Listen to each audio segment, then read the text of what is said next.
ओम शांति। 26 फरवरी 2025। मीठे प्यारे बाबा के आज के मीठे मधुर महावाक्य। आज की मुरली के कुछ मुख्य पॉइंट्स। आज बाबा हमें समझाते कि अब हम आत्माओं को स्मृति आई है कि हम इस बेहद के नाटक में पाठ बजा रहे हैं और यह समय कर्मातीत हो घर वापस जाने का है। इसलिए हमें पुरुषार्थ कर ऊंच पद पाना है। बाप का सच्चा सच्चा मददगार बन अन्य आत्माओं को भी यह सत्य का रास्ता दिखाना है। सच्चा सच्चा ब्राह्मण बनना है। मन मनाभव की विधि से सर्व संबंध एक बाप से जोड़ मोहजीत बनना है। सर्व दुखों से दूर हो सदा उमंग उत्साह में रहना है। तो चलिए सुनते हैं आज की बाबा की मीठी प्यारी मुरली। ओम शांति।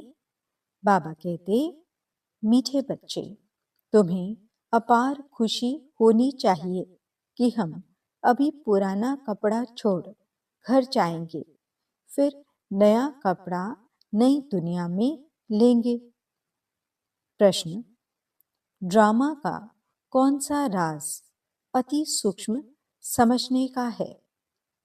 उत्तर, यह ड्रामा जो मिसल चलता रहता है, टिक टिक होती रहती है, जिसकी जो एक्ट चली वह फिर हूबहू 5000 वर्ष के बाद रिपीट होगी। यह राज बहुत सूक्ष्म समझने का है। जो बच्चे इस राज को यथार्थ नहीं समझते तो कह देते ड्रामा में होगा तो पुरुषार्थ कर लेंगे, वह ऊंच पद नहीं पा सकते। ओम शांति। बच्चों को बाप की पहचान मिली, फिर बाप से वर्षा लेना है और पावन बनना है।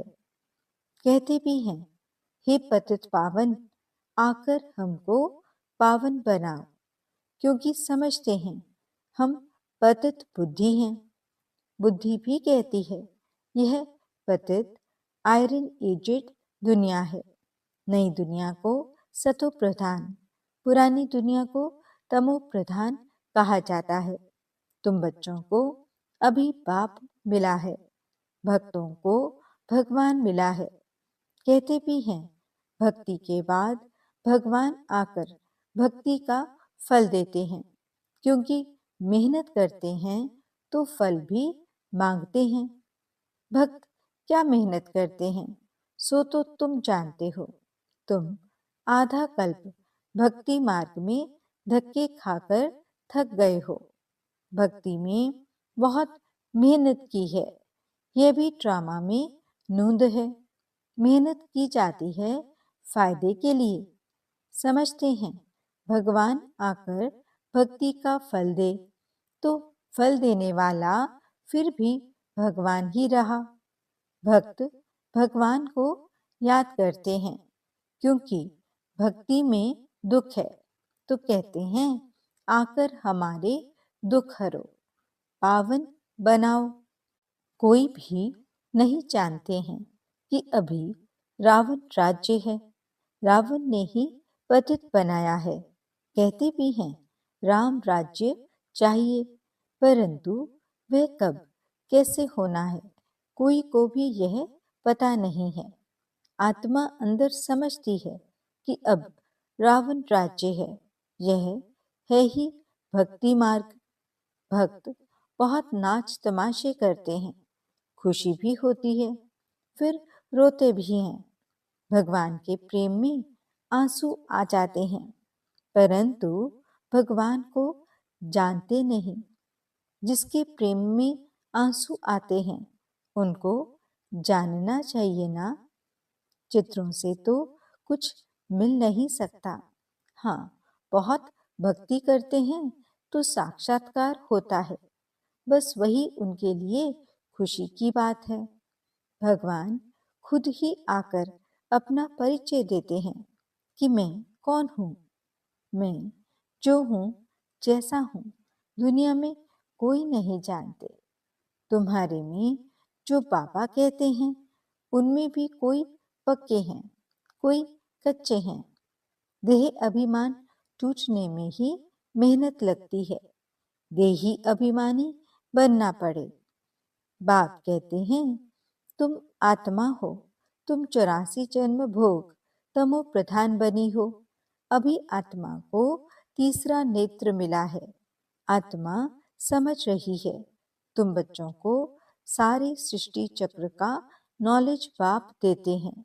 बाप नॉलेजफुल है, तो बच्चों को भी नॉलेज देते हैं। कोई पूछे, सिर्फ तुम ही 84 जन्म लेते हो?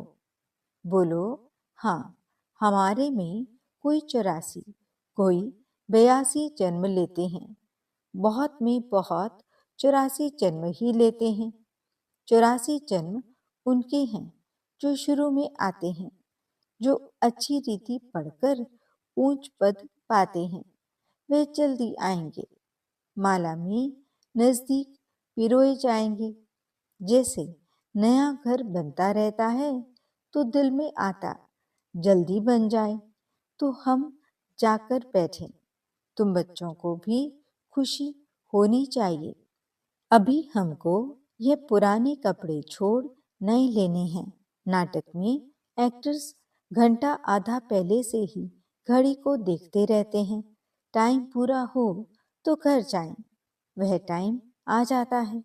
तुम बच्चों के लिए बेहद की घड़ी है। तुम जानते हो, जब कर्मातीत अवस्था को पाएंगे तो फिर यहाँ रहेंगे नहीं। कर्मातीत बनने लिए भी याद में रहना पड़े, बड़ी मेहनत है। नई दुनिया में तुम जाते हो, फिर एक एक जन्म में कला कम होती जाती है। नए मकान में 6 मास बैठो तो कुछ न कुछ दाग आदि हो जाते हैं, थोड़ा फर्क पड़ जाता है।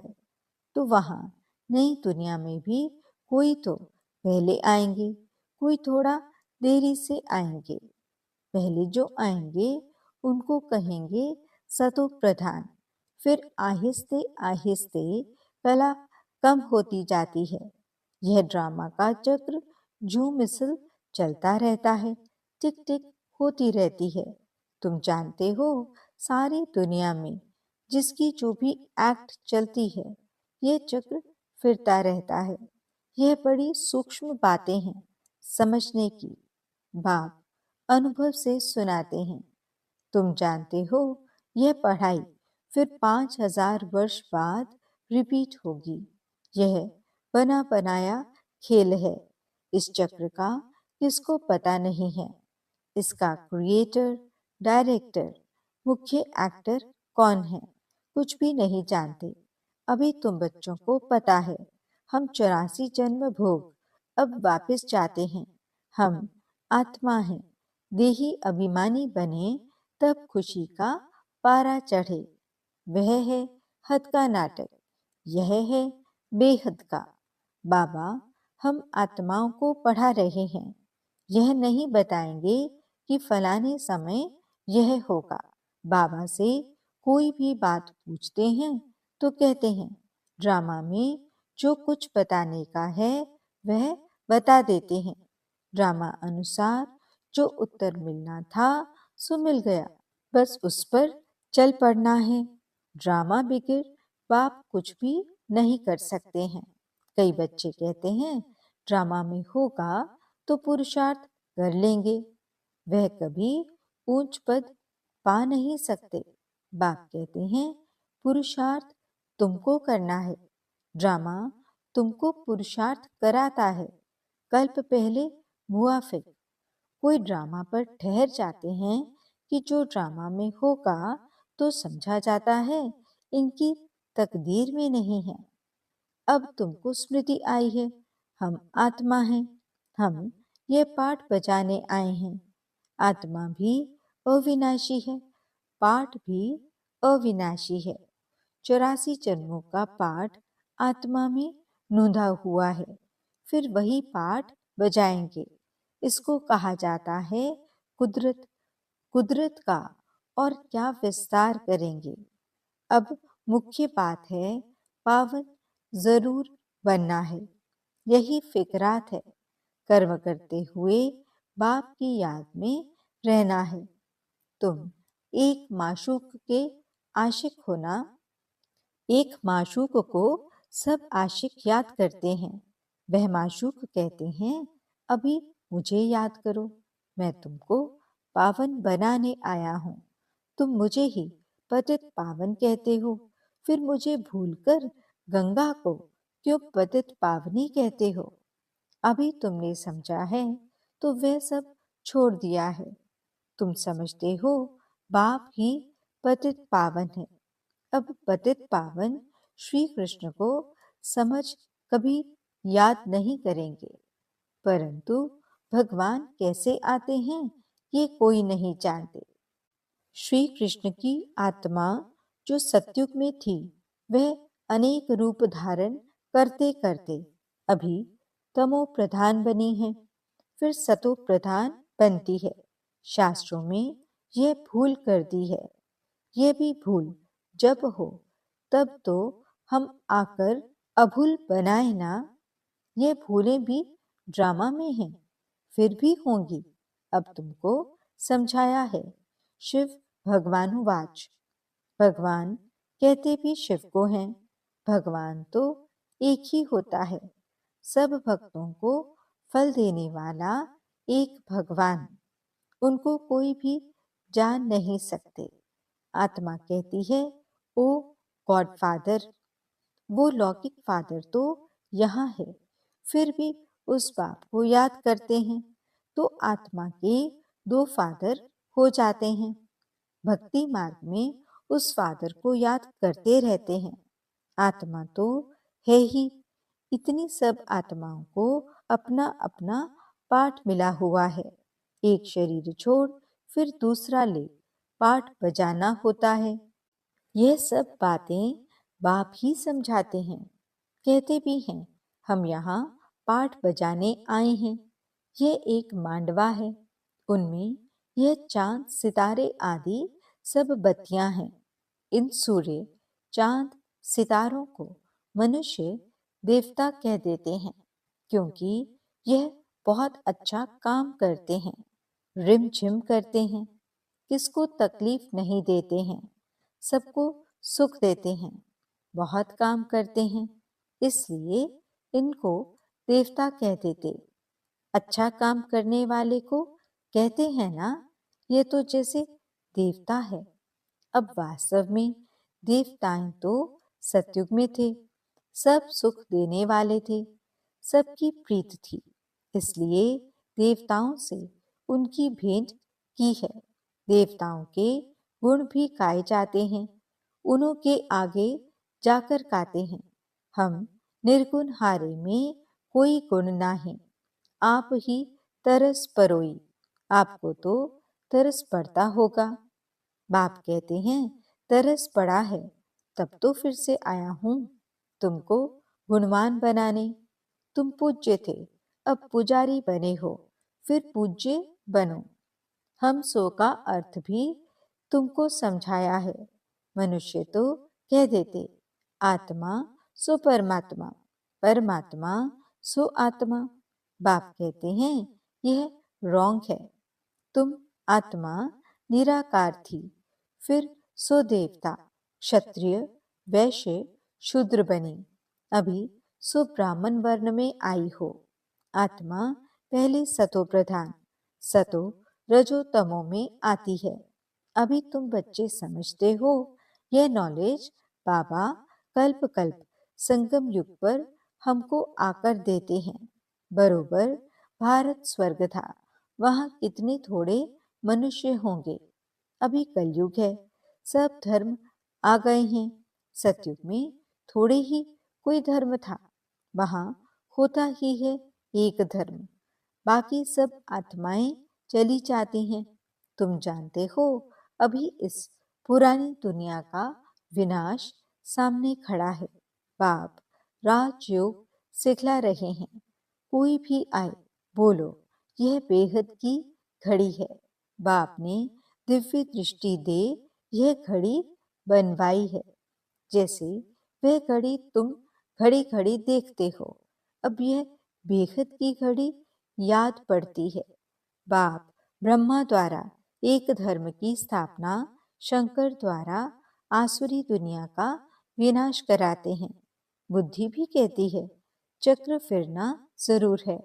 कलयुग के बाद सतयुग आएगा। अभी मनुष्य भी बहुत हैं, उपद्रव भी बहुत होते रहते हैं।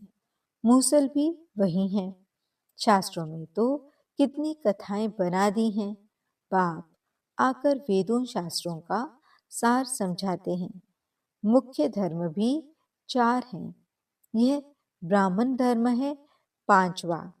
सबसे ऊंचते ऊंच यह है छोटा धर्म। यज्ञ की संभाल करने वाले ब्राह्मण हैं। यह ज्ञान यज्ञ है। उपद्रव को मिटाने के लिए यज्ञ रचते हैं। वह समझते हैं यह लड़ाई आदि न लगे।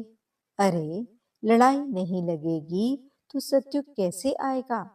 इतने सब मनुष्य कहाँ जाएंगे? हम सब आत्माओं को ले जाते हैं तो जरूर शरीर यहाँ छोड़ना पड़े। तुम पुकारते भी हो, हे बाबा आकर हमको पतित से पावन बनाओ।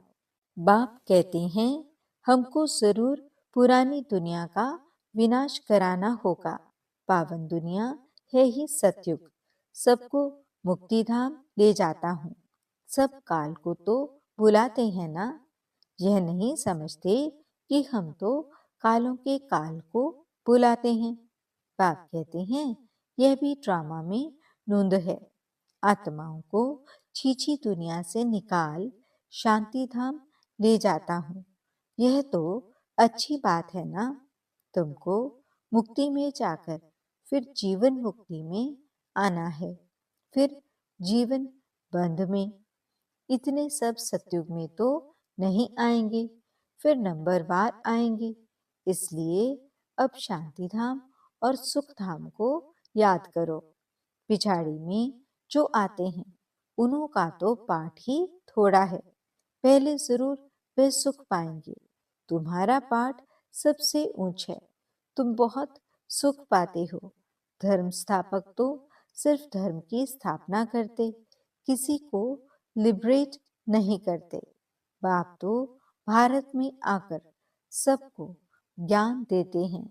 वही सबका पतित पावन है, सबको लिबरेट करते हैं।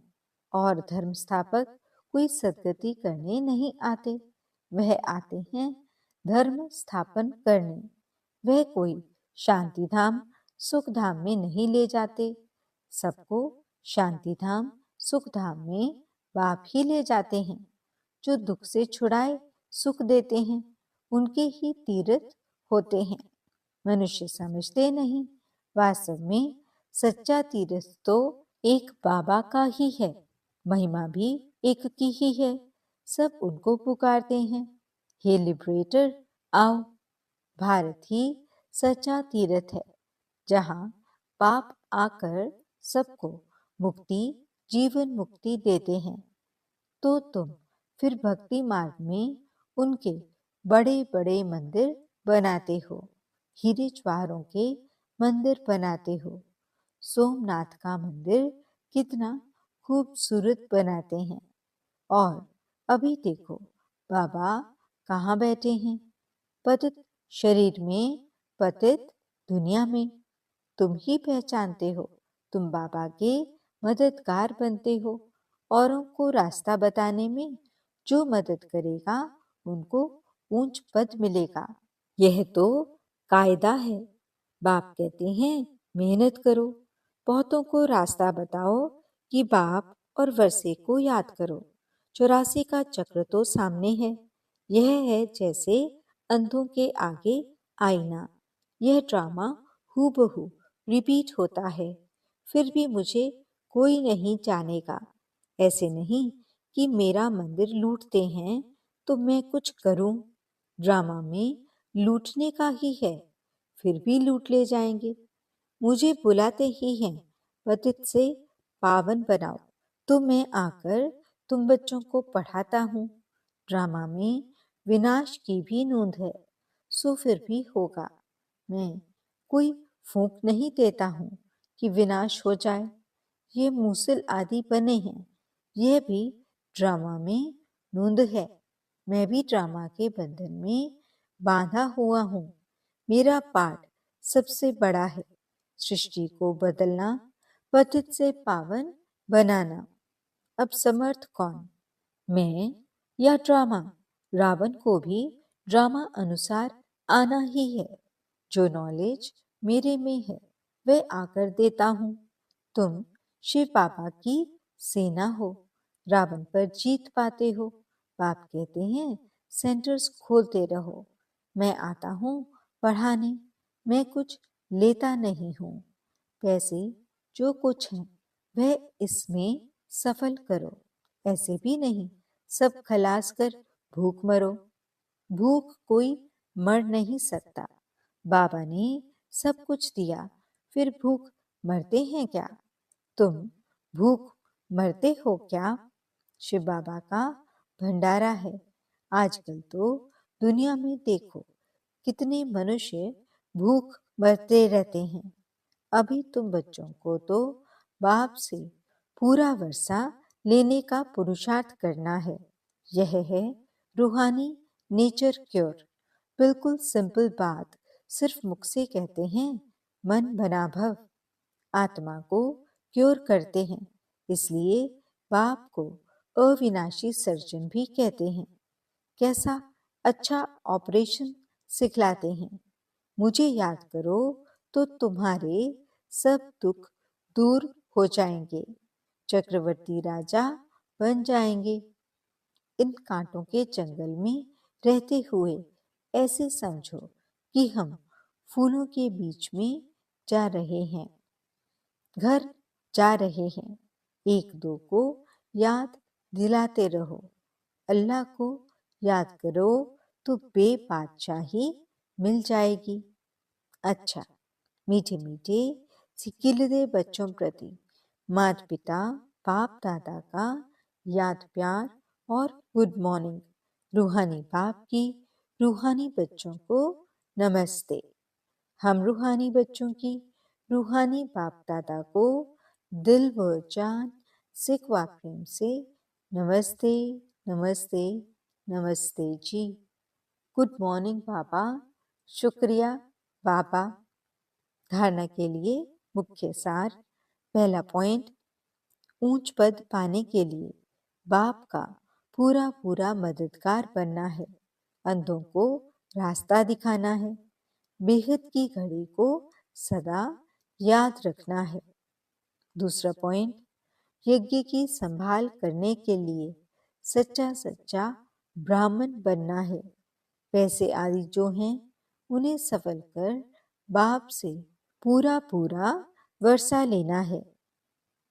वरदान, मन मनाभव की विधि द्वारा बंधनों के बीज को समाप्त करने वाले नष्टो मोहा स्मृति स्वरूप भव। बंधनों का बीज है संबंध। जब बाप के साथ सर्व संबंध जोड़ लिए तो और किसी में मोह कैसे हो सकता?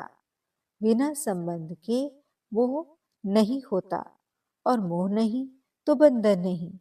जब बीज को ही खत्म कर दिया तो बिना बीज के वृक्ष कैसे पैदा होगा? यदि अभी तक बंधन है तो सिद्ध है कि कुछ तोड़ा है, कुछ जोड़ा है। इसलिए मन मना भव की विधि से मन के बंधनों से भी मुक्त नष्टो मोहा स्मृति स्वरूप बनो। फिर यह शिकायतें समाप्त हो जाएंगी कि क्या करें, बंधन है, कटता नहीं। स्लोगन, ब्राह्मण जीवन का सांस उमंग उत्साह है, इसलिए किसी भी परिस्थिति में उमंग उत्साह का प्रेशर कम न हो। अव्यक्त इशारे, जितना सेवा की हलचल में आते हो उतना बिल्कुल अंडरग्राउंड चले जाओ। कोई भी नई इन्वेंशन और शक्तिशाली इन्वेंशन अंडरग्राउंड ही करते हैं, तो एकांतवासी बनना ही अंडरग्राउंड है। जो भी समय मिले, इकट्ठा 1 घंटा व आधा घंटा समय नहीं मिलेगा, लेकिन बीच में 5 मिनट भी मिले तो सागर के तले में चले जाओ। इससे संकल्पों पर ब्रेक लग सकेगी। फिर वाणी में आना चाहेंगे तो भी नहीं आ सकेंगे। ओम शांति।